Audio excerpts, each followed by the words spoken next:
We're looking at this Rural Mainstreet report, and you and I noticed it hasn't rained in almost 30 days. How is the drought impacting us? Well, our survey of bank CEOs in 10 states, and these are rural areas of 10 states. Average community size is 1,300, so they're agriculturally dependent.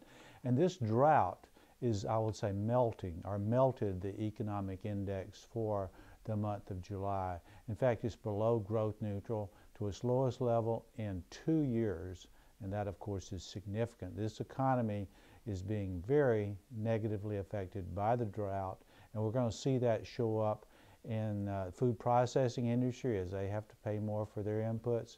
We asked the bank CEOs about how the drought was affecting ethanol and biodiesel production plants in their area. Now, of those who had plants in their area, 2/3 said it was either the drought is causing either a shutdown or a pullback in operations, and of course that's very significant. What happens, of course, with the drought, we've had higher corn prices, higher soybean prices, and of course we've had lower oil prices. Those three factors together are really putting a pinch on the alternative energy producers. That would be ethanol and biodiesel.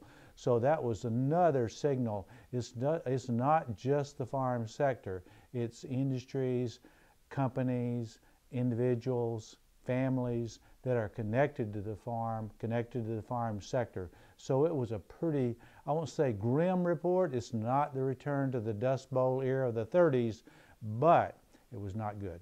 What about those who say, hey, it's okay, everything's irrigated?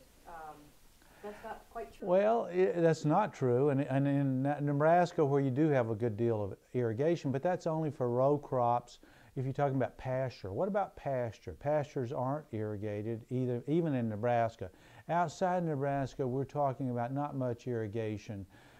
So what we're seeing there is the livestock producers very affected negatively by the drought.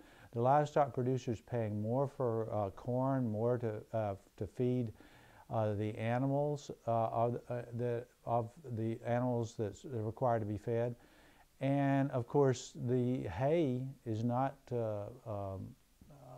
We're seeing some negatives there in terms of food for the livestock, and then of course finally they don't have crop insurance. So it's very tough on the livestock producers right now. And of course, across the region that we survey, now we're talking about 10 states stretching from Colorado all the way up to North Dakota, over to southern Illinois, down to Iowa, Missouri, Kansas, and then back up to Nebraska, Wyoming, South Dakota. So it's a big swath, big portion of the nation. One last question. You talk about the beef producers, they're culling their herds. That means cheaper beef prices, but that's not necessarily a good thing. It's not, and it won't last very long. In other words, we do have somewhat cheaper. Our beef prices haven't been pushed up like we will see. Food prices are going higher, much higher. So watch out there for the consumer. We ask our confidence index about the economy. Of course, this is not good for the elections, at least if you're President Obama. This is going to affect the national economy, and it's going to affect it negatively in the weeks and months ahead. The confidence index, the largest one-month downturn pullback that we recorded since we began this survey in 2005. So all in all, the bank CEOs in the rural areas of this country, the breadbasket of the country, it's just not good. And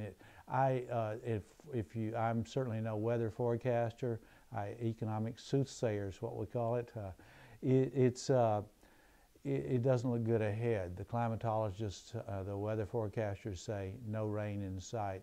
So we're going to say this is going to be tough for the economy in the months ahead. And it's going to spill over into the cities, the Omahas where we are, to Des Moines, to Minneapolis, to Tulsa, to Little Rock, all across the region, even to Chicago. We're going to see some huge negative impacts in the months ahead.